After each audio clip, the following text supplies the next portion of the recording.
Hi there, and welcome to another episode of FMFocus. On today's show, we have Nic Madden, we have Tony Jameson, we have the senior producer from Sports Interactive. He's in charge of the Match Engine team, and he's here to join us for yet another episode of the series. Hello, Nic. How you doing, Dalja? And how you doing, Tony? Thank you for having me. Okay, so I'm really excited having you on today's episode, man, Nic. But I hear news, right, that someone is running the London Marathon. I am, yeah. I'm running the London Marathon at the moment. I'm like fully in training. Just started our sort of a rigorous 16-week training program. So yeah, I'm running for the Hospice, the Hospice UK, which is an amazing charity, who just cared for so many people during the pandemic, and they give so many people like end of life care. My mum also used to be a hospice nurse as well, so just trying to give that bit back. Oh, that's fantastic to hear. I'm hoping that, I haven't run I think I'm far too old to run marathons right now, but supporting a cause and running a marathon at the same time is a very noble thing to do. And we're gonna provide links to the charity in today's show at the bottom here. So if you want to support Nic on his journey at the London Marathon, please do so. And in one way or another, if you have time, cheer him on, as he's running. They need that little extra to push them across that finishing line. Yeah, 26 odd miles is grim, innit? So if you've got some people cheering you on, absolutely. And a wonderful, wonderful charity as well, Nic. I'm sure you'll have a great time, raise a hell of a lot of money, man. So that's absolutely fantastic. No, thank you very much. And it's going to be a rigorous sort of like run, but also really lucky and fortunate. There's so many people who apply every year, so hopefully I can raise some good money and have an amazing time and sort of experience that will carry me through for the rest of my life as well. Because I'll be running it with my newlywed, so my wife. So yeah, it'd be great to run it and fly the flag for charities, and SI is such a charitable organization as well, so it sort of makes you want to be charitable yourself. Yeah, always a lot of fun to run with your family member. It's such an amazing experience. So good luck with the London Marathon. Thank you. Yeah, it's one thing is being overtaken by someone who's pushing a buggy is probably the most demoralizing thing ever. Which I experience every week at Parkrun. Yeah, but the thing is, it's probably worse though during the marathon when they're also dressed as a dinosaur. So it's just that's even worse. And it's just like, I came in behind a dinosaur. Brilliant. Training for this. That's the one thing about marathons that I love, right? Is the spirit, right? So good luck, have fun, enjoy yourself. But I have some questions for you today with respect to the game Football Manager.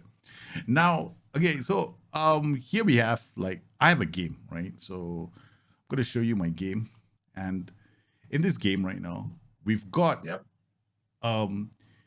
players trying to press and players trying to defend. And the challenge with the Football Manager, the game right now, is that when you go into the game and you go into your tactics and you want to do pressing, right? The question that I get most of the time is trying to explain trigger press, because if you look at trigger press, you've got basically a few notches.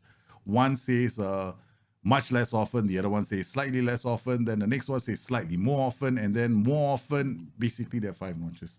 So how would you explain these notches and the trigger press to someone for the very first time? I'd say essentially it's about how intense your players are applying pressure to get the ball back in that sort of defensive phase. So if you're selecting sort of much more often, you're expecting the player who's closest to the ball to go as fast to the ball and approach the player on the ball as possible, but you're also expecting them to have support behind them relatively quickly.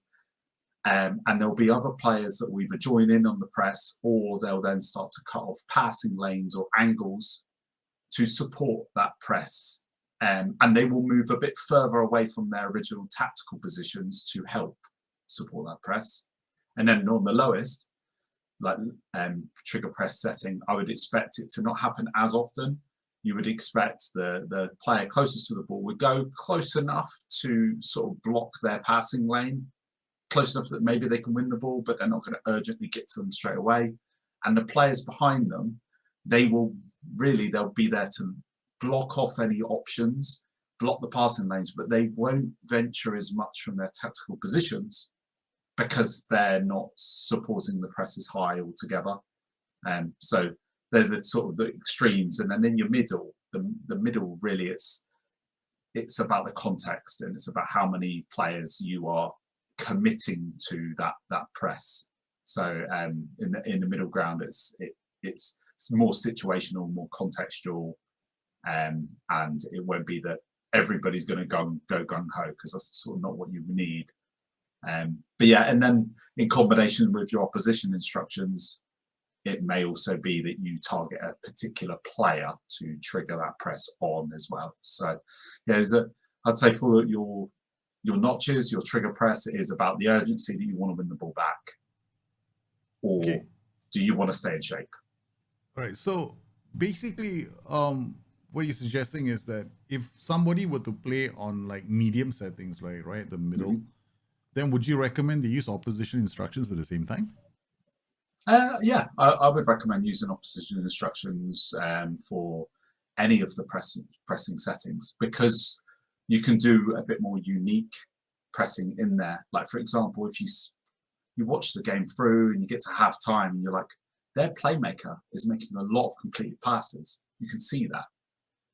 Well, triggering a press on that player, so if that player makes a bad touch, that would be really, really good. Like there's more than just one way that we obviously try and trigger that press, but that is one of the options. So if the ball goes back to that playmaker and they make a very heavy touch, boom, that's where the press starts and that's where it triggers. So or can we show them on their weaker foot, for example? That then limits their options in the field, and you can maybe corner them into a pressing trap.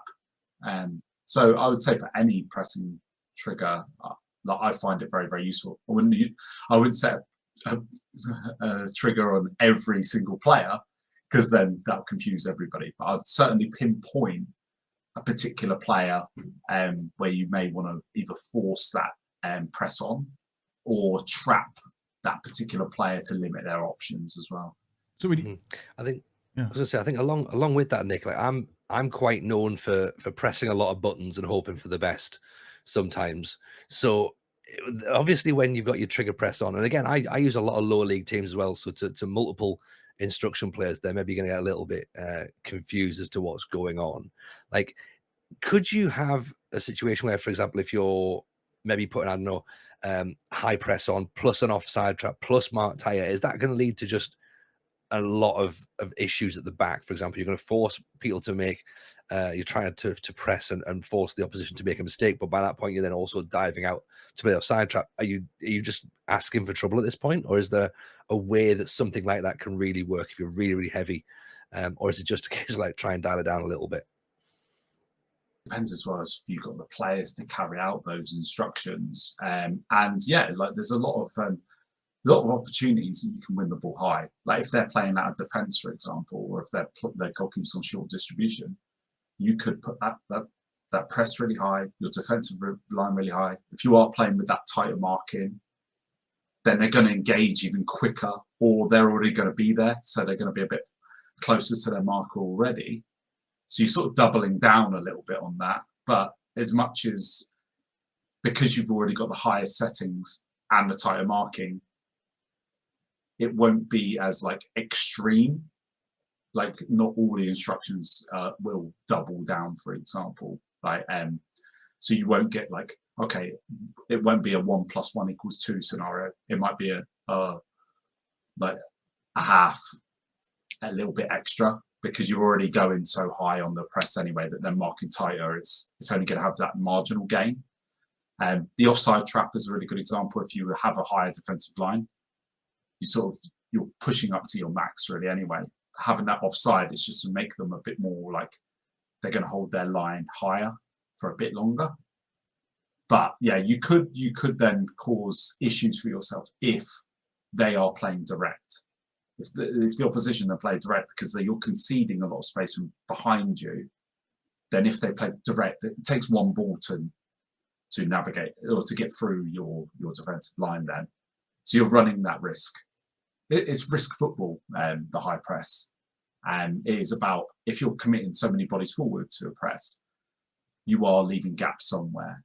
And obviously some people get scared about leaving their whole defensive line, the space behind them open. So obviously having a sweeper keeper on attack will help you, but it won't do all the work for you. Having very fast centre backs will also help you because it means that they can recover a bit quicker, or having faster fullbacks.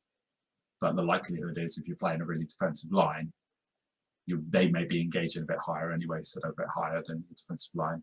Or you may be having them in a more attacking duties anyway, so they're already probably pushed a bit further. So their condition to actually make those recovery runs may be a bit harder. So, okay, we're just talking about high pressing here, but let's turn it around a bit more. I mean, like, there's always going to be a risk when we play with a high line and a high press and a high line of engagement, and you're parking yourself in the opposition box, which leaves you. I mean, I think quite a few people have found that there's a ball over the top, defender doesn't judge that very well, and then ball lands beside him and somebody goes off to score a goal. How would you recommend players approach the game then if they wanted to play a bit more defensively? I mean, let's just picture what Antonio Conte has done at Spurs, because sometimes he plays with an aggressive block and he's very defensive. So how would somebody set that up in the Game Football Manager? In terms of like playing a bit more defensive, I would say, first of all, it starts off with your formation, not just your mentalities and not just your team instructions. Like, if you want to recreate a more of a defensive compact block, like the principles of defending is about lines, distances between extra players. It's about your team being in their sort of like compact shape, and it's about reducing the spaces. And so with that in mind, you'll probably want to play either with back four or back five. You probably want to have a DM or two.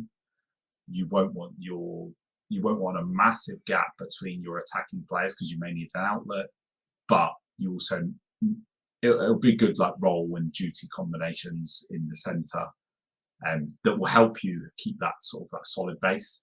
And then, in combination with your line of engagement, your defensive line, so there's two ways you could do it. You could either have a bit of a higher mentality, say like a balance or a cautious, but then drop your defensive line a little bit and drop your line of engagement slightly, so that then you're keeping that compact. You have maybe your defensive width and you force them inside, force them outside. So at least you keep it a compact shape in the middle, because that's sort of what you would want from that more defensive style, is to try and really compact, defend the cross, invite it but defend it, rather than stop it out there, because otherwise your defensive width's wider. They can play through you, or you can maybe, if you were to go, say, defensive, I wouldn't necessarily always fall back your whole defensive line and your line of engagement, because the more you concede the space ahead of you, the more you're just giving the opposition time to play. Like, like when I'm playing Football Manager, and like when I'm playing my saves, I tend to just make small adjustments. So during a match, so it might be one drop down on a mentality, or one drop down on your defensive line, or one drop down on your line of engagement, or maybe one drop down on your pressing because the players are getting a bit tired. I wouldn't just go from balance to then very defensive. Like, I wouldn't see very defensive as a game plan for a whole game either, because otherwise you're just going to invite attacks and waves of attacks, which is good if you're keeping compact in your shape. However, that you're giving them more opportunities to attack you. So you've also got to get a bit lucky, really. I sort of see it quite a lot when you're watching football. You see a lot of, say, goalkeepers, they have to make, if they're playing quite a low block, see goalkeepers are then having to be forced to make saves from long range, because that's the only way that the opposition are unlocking them. But eventually, sometimes they get through them, or they get around them. And that's really, with a low block, the opposition are looking to get around you, or try and play diagonal balls to get behind you. And if there's no space, they'll try and look for it, or they'll be patient and try and get it. But yeah, and for defensive football, it's really for me, it's about capitalizing on things like your compactness, your defensive width. And again, like I was talking about the opposition instructions, I do think they're really useful in that stage, because you can trigger the press on certain people. So it might be you're triggering the press on only central players, and you don't care if the ball goes out wide, because if the ball goes out wide, it's away from your goal, which is, again, principles of the football. You want it away from the goal, or for defending, you want it away from the goal as much as possible. So let the fullbacks have it. Let their central defenders have it. Don't trigger a press on their centre backs. No point. Let them have the ball. Only trigger the press when they get into their forward play, for example. Try and nip it off of his feet, so then you can spring a counter attack. And then it is about, if you're playing that low block system, just make sure you have the right combination up top, because you will need an outlet.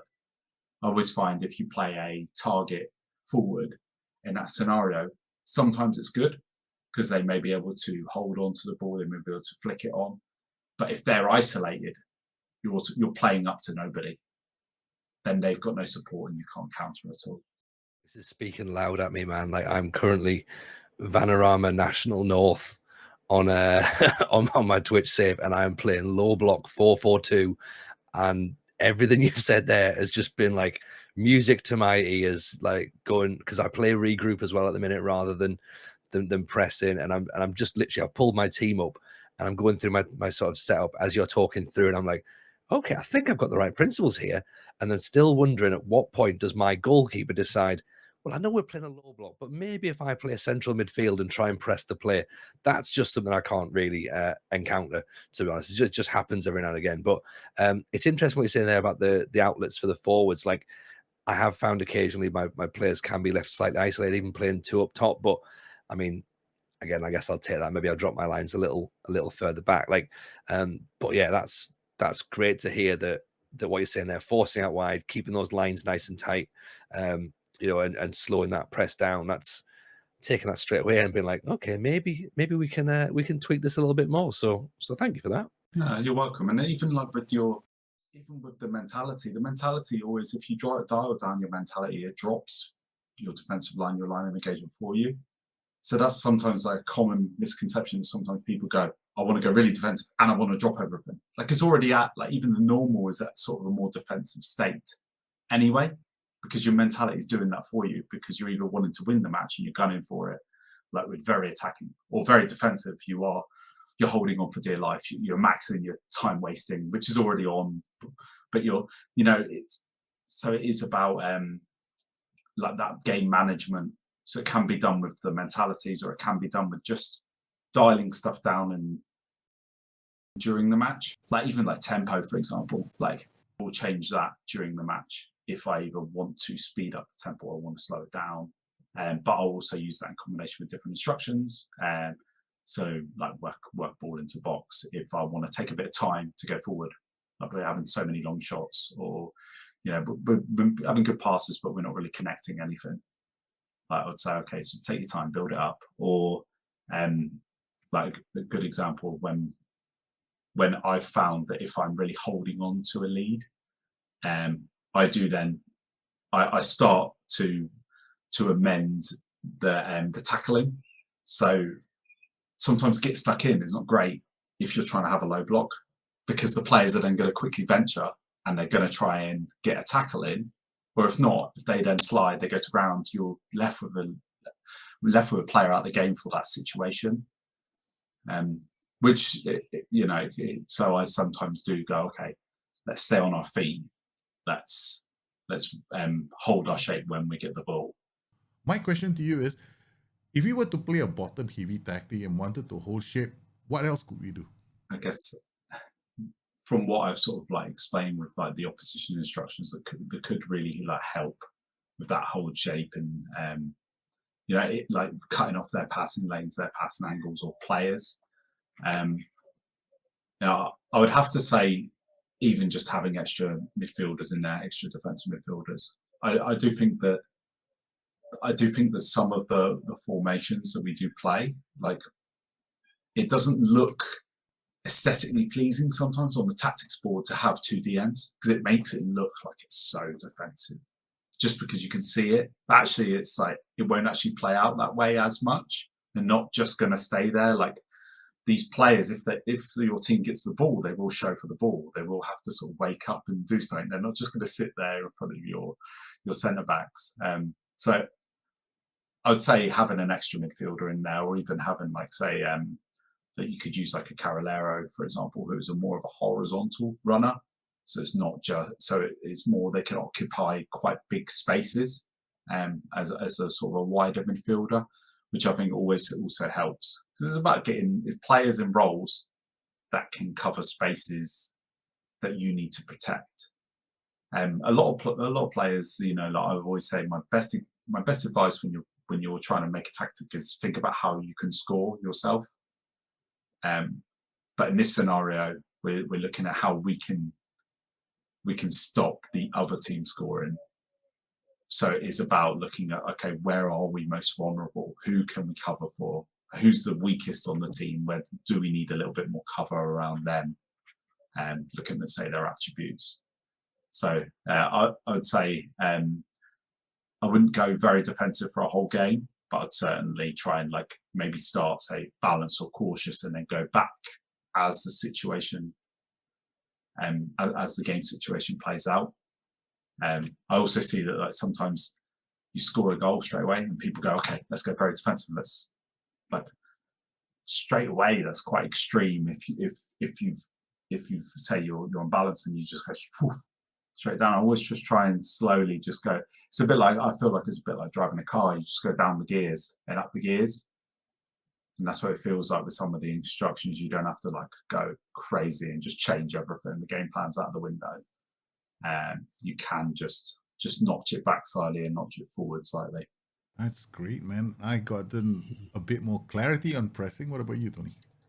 Yeah, absolutely. As I say, I can occasionally be a bit of a, as Nic says there, concede a goal, click everything, hope for the best, concede another goal and go, oh, that didn't work. But what I have been doing this year, though, I have learned to just sit back and watch the game play out a bit more now as well, and be a bit more reactive to it. So as I say, I'm really enjoying playing on balanced this year. I think that's really nice for me. It sort of suits the way that I like to play football. And then as I say, now I'm working more with regroup rather than press. So it is just learning when to let those players loose and get into the ball and engage the opposition, and moments when it is just sit tight, hold your shape, and yeah, be ready to sort of press through as and when you need to. And yeah, I do use the mentality quite a bit, and I tend to try and turn some of the tempo down. But as I say, there's still moments when my players take it upon themselves to go and do their own thing, which I guess is all part and parcel of football, right? Yeah, like we're managers in the simulation world, but the players, they also aren't. Well, they are, if we're talking about the game world, they are robots, right? Because they're AI.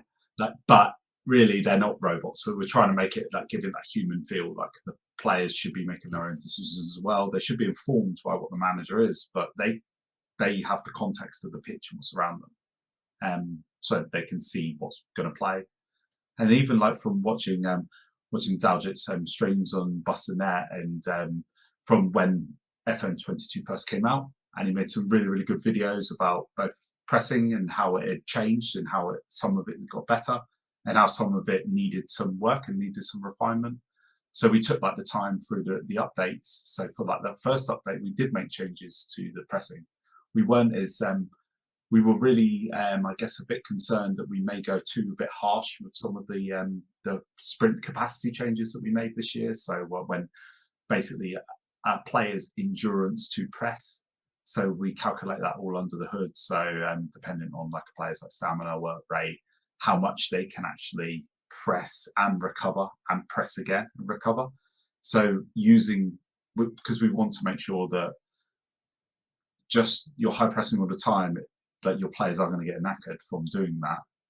But so there is going to be a consequence of your actions. But if you could manage the game quite well, and you could maybe dial it down and then up it at times that you need it during the 90 minutes, your substitutions are really important. Then it also makes it a bit more of an interactive experience, like a manager, in real life. Like you see like a really, really good example of like Real Madrid making subs of their midfielders. A really critical moment this year at the Champions League.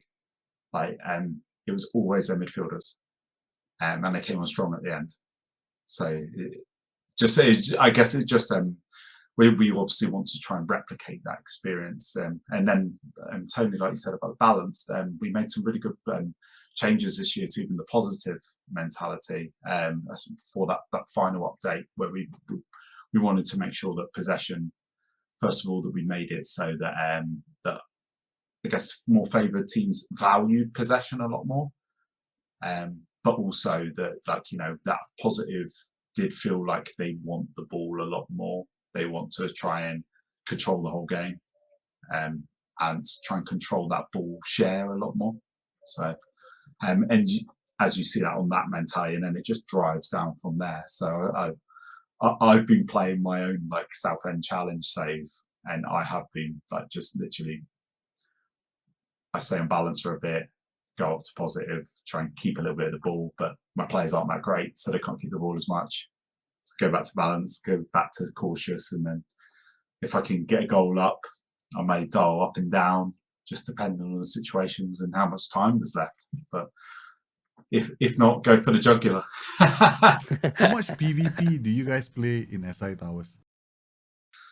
Good question. So we used to play quite a lot, I'd say, when we were in the old offices. In terms of the new offices, we don't play as much, or I certainly don't, just because I'm more of a manager of the engineers. But when we have played like bigger tournaments, like for example, Vrs Mode was a huge like feature that we put out this year, and during our life cycle of the game as well. So that was like incredible. Like there was loads of testing going on. In SI Towers, but also remotely as well. So people were joining and stuff. I guess probably my best like example of that is someone came late and really wanted to get involved, and like, sorry, we've just started the game. And like, oh.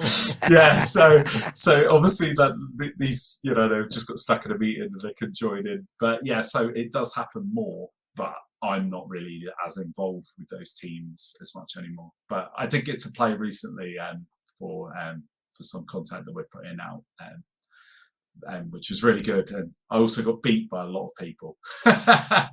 Oh, I feel that, Nick. I've taken some absolute beatings on PvP, but I'm getting a little bit better. I've had a bit of success on FM22, but FM21 I was so bad, and then FM22 I found something that worked, and I was happy with what I'm doing. But then, yeah, I think a little bit of complacency has maybe crept in a bit, so my form's not great at the minute. So yeah, it's one of those, isn't it?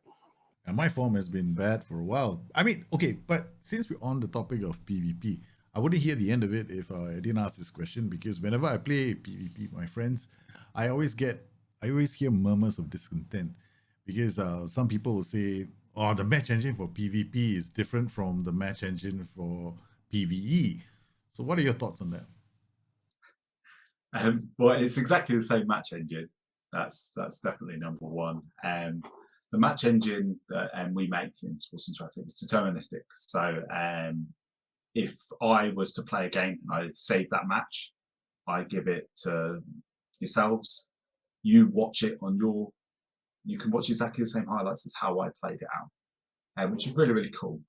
So we have that system, and that's how the match is as a whole product. So it is exactly the same with when you're playing like versus another human or versus the AI. However, when you're playing against an AI, you know, when we're simulating sports, like we're simulating Football Manager, we've got all of the database entries for every single AI manager. So we want the managers to play out like the data that we're getting in. So we want our AI managers to feel realistic. So with that, they're going to make certain decisions because that's like what our AI is also telling it to do, or like we've got like, if it's in this scenario, do this. If that manager has an attacking, like of 14, they may not go for this all the time. They may actually make that decision. So we use the attributes of the AI managers, and sometimes you can then play as a human. You'll be a bit more flexible. You could be a bit more fluid. You could also be very, very creative, because as a human, you're making decisions that the AI may not make, because we also want to stay with the database values. So then when you're playing human versus human, you've got infinite amount of instructions here. There's so many different variables that come into the match. Like we're only talking about the mentality and your formation and your team instructions, but like opposition instructions, player instructions. That's only a small subset of the values that come in, because all the attributes and how they work, and like there's so many different variables that are in the match. So then when you've got two humans that may play different formations to our AI might play, they may be a lot more creative. They might use combinations that sometimes our AI wouldn't, or they don't think is sensible. So yeah, I guess it's a lot more freedom. And then when you then play a match against another human, you will see slightly different highlights because you're using different combinations. Or what I have found in my experience of like PvP is sometimes you just counter each other so much and you just don't see any highlights, because you are just, unless you're watching like extended or comprehensive or even the full match, you won't, because you cancel each other out, because you've got such wild like systems that are just like balancing out each other. Sometimes, Nick, they're the best PvP matches when you just sit and you go, halftime, brilliant, that'll do. We're not losing yet. That's me. Yeah, no highlights is a good story. I mean, no highlights is a good thing. Yeah, no news is better. No news is good news, right? Oh, you're a defensive manager like me, then. absolutely, I am. But it's really interesting. Like I remember like going touring around the country with old versions of Football Manager, and we actually we're part of tournaments where people were playing against other people, and it was amazing to see what people would pick and how they set up their tactics. That was actually one of the reasons why we did the tactics revamp in 2019, because I watched people make their tactics and I was like, some people don't know how to use this. Like I got to the point where it's like presets is obviously the best way to go, because if you're new to the game, it's going to be really hard for you to understand. You have to be, I feel like when you play Football Manager, we want to make it accessible to everybody, but you have to have some sort of baseline football knowledge. But not everybody's a tactical expert, so we want to help them on that journey.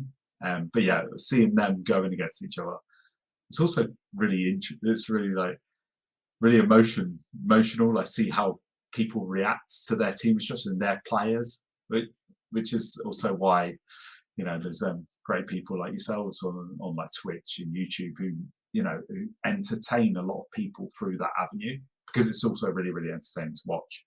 But it's exactly the same match engine, though. Yeah, we had one night, myself and Dalgit were playing against each other, and you say there about things that would never happen against the AI. Both Dalgit and myself pulled out a formation which we hadn't discussed. We both played with 4 trequartistas. And one of us went, I'm going to play 4 trequartistas, and the other one went, I've got a tactic with 4 trequartistas. There we go. Let's see how this one plays out. And it was just one of those amazing moments to sort of go, that's PvP in a nutshell right there, isn't it? Yeah, exactly. Yeah, AI managers wouldn't do that. And the AI managers okay, we only pick one playmaker, for example. Like it's not a hard and fast rule, but it's the most sensible way to go, because you want balance in the midfield. So they wouldn't just go gung ho like every single combination. But yeah, the humans are creative, and we give them the platform and the license to be as well, through the tactics creator as well. So it's nice to see what people come up with. Tony, I know you're dying to ask the question about what's behind Nic's chair, that jersey, the shirt. Mm-hmm. The shirt. Mm-hmm. I know. I'm looking at it. It's a thing of beauty, isn't it? I need the story. I need the story. Tell me. We mentioned in the quick snaps, favorite ever FM Wonder Kid, and I guess it's the one and only, right? Yeah, the one and only Tony Madeira. Yeah, basically, when I first joined Sports Interactive, it was 2015, approaching nearly 7 years, believe it or not, a month away. Yeah, and they had a Sunday League team going called FC Tony Madeira, and also like Miles is obviously not very fond of Tony Madeira and the whole story of it, because it sees it as like a data error because a researcher put themselves in as the game, and obviously got very quickly patched out. Or say quickly, in those days you had to sort of get the actual full patch of the game on the disc, and then so it wasn't as quick, it wasn't as easy as downloads like you get these days, where you can just update the game here as quickly as you can.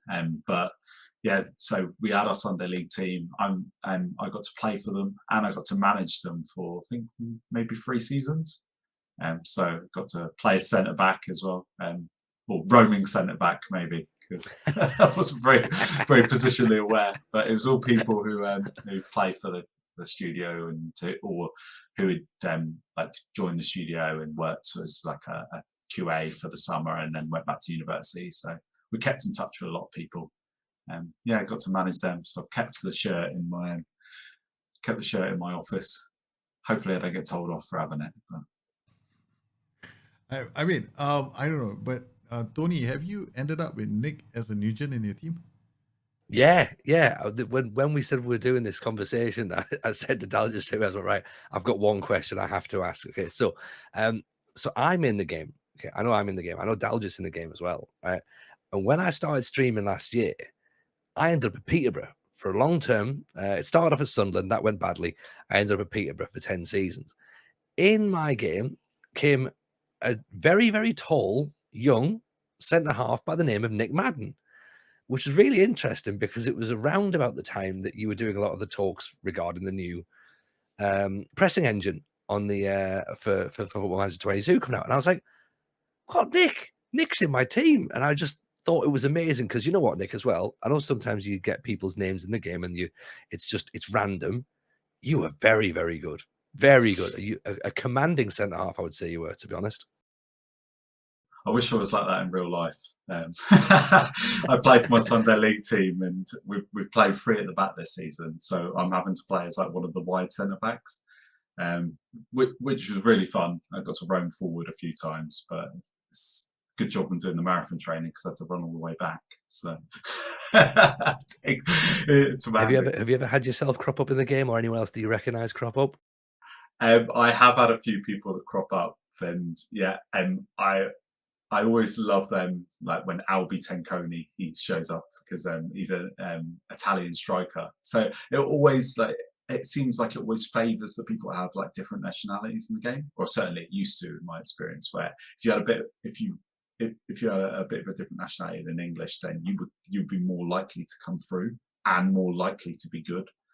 But yeah, they've changed that system now, so not all of us come through all at once as well, which is a big shame. After like 2 years, it was just flooded with Sports Interactive team members. I'll tell you what, though, someone's tweeted me once, and my attributes are terrible, so I can tell I don't work for SI.